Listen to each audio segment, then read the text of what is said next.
अगर ऐसा कहा जाए कि मूर्ति पूजा शब्द बड़ा गलत है तो सभी को बड़ी कठिनाई होगी। असल में मूर्ति पूजा शब्द बिल्कुल ही गलत है। गलत इसलिए कि जो व्यक्ति पूजा करना जानता है उसके लिए मूर्ति मिट जाती है, और जिसके लिए मूर्ति दिखाई पड़ती है उसने कभी पूजा की नहीं है, उसे पूजा का कोई पता नहीं है।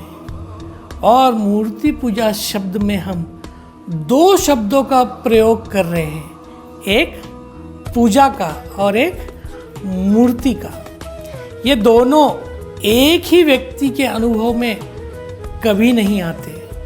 इसमें मूर्ति शब्द तो उन लोगों का है जिन्होंने कभी पूजा नहीं की, और पूजा उनका है जिन्होंने कभी मूर्ति नहीं देखी।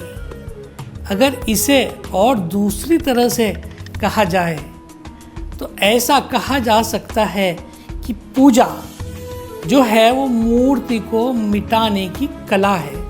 वो जो मूर्ति है आकार वाली, उसको मिटाने की कला का नाम पूजा है। उसके मूर्त हिस्से को गिराते जाना है। थोड़ी ही देर में वो अमूर्त हो जाती है।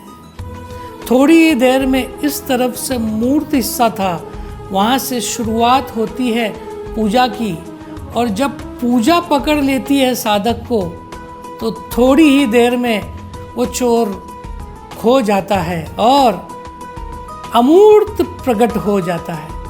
मूर्ति पूजा शब्द सेल्फ कंट्राडिक्टरी है, इसलिए जो पूजा करता है वह हैरान होता है कि मूर्ति कहाँ है, और जिसने कभी पूजा नहीं की वो कहता है इस पत्थर का क्या करें, इस मूर्ति को रखकर क्या होगा।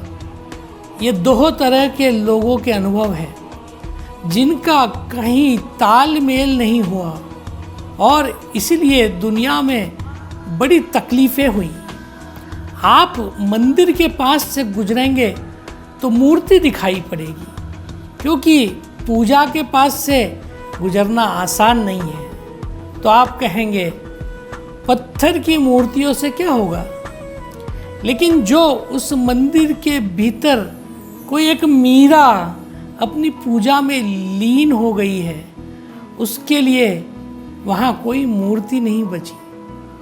पूजा घटित हो चुकी है। पूजा घटित होती है, मूर्ति विदा हो जाती है। मूर्ति सिर्फ प्रारंभ है। जैसे ही पूजा शुरू होती है मूर्ति खो जाती है। वो जो हमें दिखाई पड़ती है वो इसलिए दिखाई पड़ती है कि हमें पूजा का कोई पता नहीं। क्या सही में पुरातन लोगों ने परम सत्ता को जाना था? ये पता करने के लिए हमारा अगला वीडियो अवश्य देखें।